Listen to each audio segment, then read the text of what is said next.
ihdinas siratal mustaqim. Baik.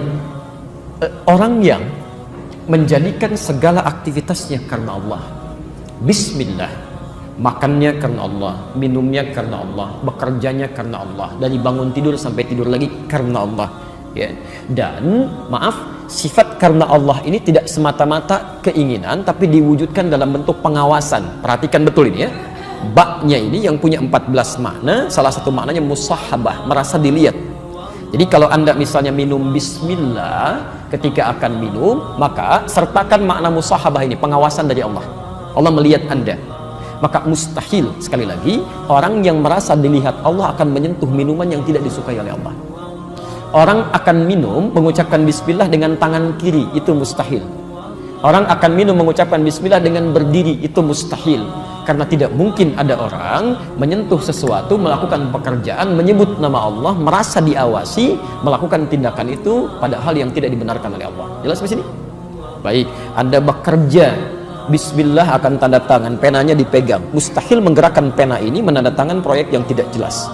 Ya, ibu bismillah mau bikin status, mustahil membuat status yang menyakiti orang lain.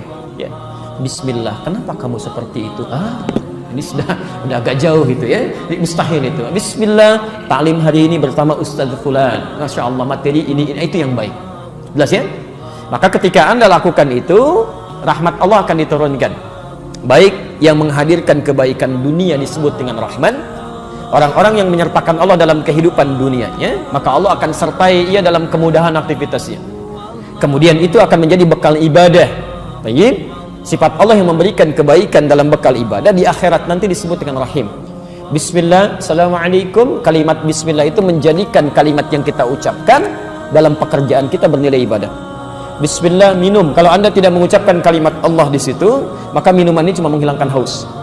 Ketika Anda ucapkan bismillah, Anda minum, kalimat itu yang menjadikan setiap airnya jadi ibadah, dicatat.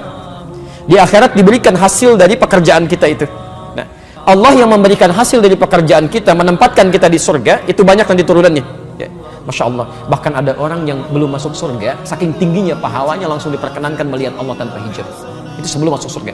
Ada di Quran surah 75 ayat 22 sampai 23. Posisi paling kiri sebelah atas. Wujuhu yawma idzin nadhirah. Ada orang-orang yang belum masuk surga, wajahnya sudah berbinar dia gembira. Ya. Ila rabbiha nadhirah. Dia bisa berhasil melihat Allah tanpa hijab. Nanti ada surganya yang dengan Nabi SAW. Ada yang di taman surga, kan? Quran surah 51 ayat 15 sampai 23. Ada yang surganya seluas langit dan bumi, Quran surah 3 133. Ada yang macam-macam. Kalau Anda sudah bisa lakukan itu, maka syukuri alhamdulillahirabbil alamin. Kalau Anda bisa bersyukur, saya sudah pernah terangkan supaya tidak meluas, maka orang yang bersyukur atas nikmat Allah itu, Allah janjikan akan ditambahkan kembali nikmatnya. Konsepnya di Quran surah ke-14 ayat ke-7, ya. Wa idz ta'adzana rabbukum la in syakartum la azidannakum. Maka setelah alhamdulillahirabbil alamin, kemudian dituangkan kembali kalimat tambahan ar-rahmanir rahim. Siapa yang syukur kepada Allah, Rahman dan Rahim akan ditambahkan kembali. Jelas ya? Tapi jangan berbangga dulu, karena semua kenikmatan itu ujian, semua akan ditanya. Yang punya tetap Allah, itu cuma titipan saja, titipan saja. Ya, Anda diberikan nikmat misalnya, alhamdulillah, baju digunakan untuk ibadah. Allah tambah lagi, jangan bangga karena itu titipan. Digunakan untuk kebaikan. Yang punya tetap Allah. Yang punya disebut dengan Malik. Setiap yang punya akan mengambil dan bertanya. Saya titipkan kepada Anda, saya titip handphone ya. Satu kali saya ambil. Satu hari disebut dengan yaum. Saya tanya tentang titipan itu disebut dengan ad-din. Kama tudinu tadinu tidan. Sebagaimana saya titipkan, saya akan tanya. Anda pertanggungjawabkan. Maka kemudian Allah katakan, kamu jangan sombong dengan apa yang saya titipkan. Harta benda kamu, kedudukan kamu, itu cuma bekal untuk ibadah, meningkatkan bekal kamu. Maka tetap Malik saya yang punya. Yaumuddin, kamu akan pertanggungjawabkan untuk saya berikan hasil dari perawatan titipan itu. Bagaimana cara kami merawatnya ya Allah? Dengan ibadah. Iyyaka na'budu. Jadikan semua titipan Allah itu sebagai ibadah.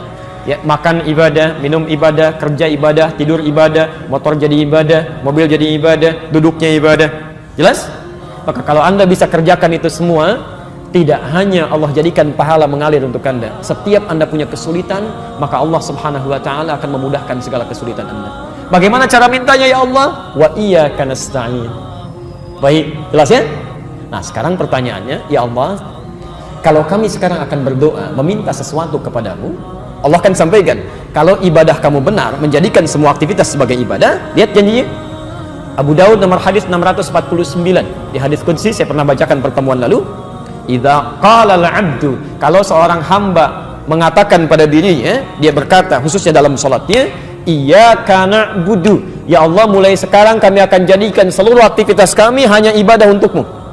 Makannya ibadah, minumnya ibadah, kerjanya ibadah, segalanya ibadah. Kami bertekad seperti itu. Wa iyyaka nasta'in, dan jika kemudian dia berkata akan memohon sesuatu, kami kalau butuh apapun kami akan bermohon kepadamu ya Allah, hanya untukmu saja. Lihat jawabannya, hadza baini wa baina abdi, ini perjanjian antara aku dengan hambaku. Wali abdi, kalau hambaku benar ibadahnya, benar makannya ibadah karena Allah, benar minumnya ibadah karena Allah, benar salatnya ibadah karena Allah, masalah apapun yang kamu minta sekarang ini aku akan kabulkan. Sekarang pertanyaannya, kalau Bapak Ibu ditawarkan oleh Allah, apapun yang akan diminta akan dikabulkan. Mau minta apa? Ayo Bapak, ada yang surga, ada yang macam-macam, ada yang mikir dulu, ada yang saking banyaknya nggak bisa disebutkan ya. Baik. Karena itu kita akan diajarkan oleh Allah satu permintaan yang saat kita mohonkan maka semua kebutuhan kita akan terpenuhi. Semua kebutuhan, bukan keinginan tapi kebutuhan. Karena Allah hanya mengabulkan apa yang dibutuhkan, bukan apa yang diinginkan. Maka kalimat itu kita ucapkan setiap hari minimal 17 kali. Setelah mengucapkan iyyaka na'budu wa iyyaka nasta'in, apa yang kita ucapkan? Ihdinas siratal mustaqim. Kalau benar mengucapkan kalimat itu, maka selesai seluruh kebutuhan yang kita perlukan di muka bumi ini. Persoalannya, ada orang membacakan ihdinas siratal mustaqim, tapi tetap kebutuhan belum terpenuhi, masalah belum tuntas. Apa yang keliru dalam ucapannya? Mungkin tidak paham dengan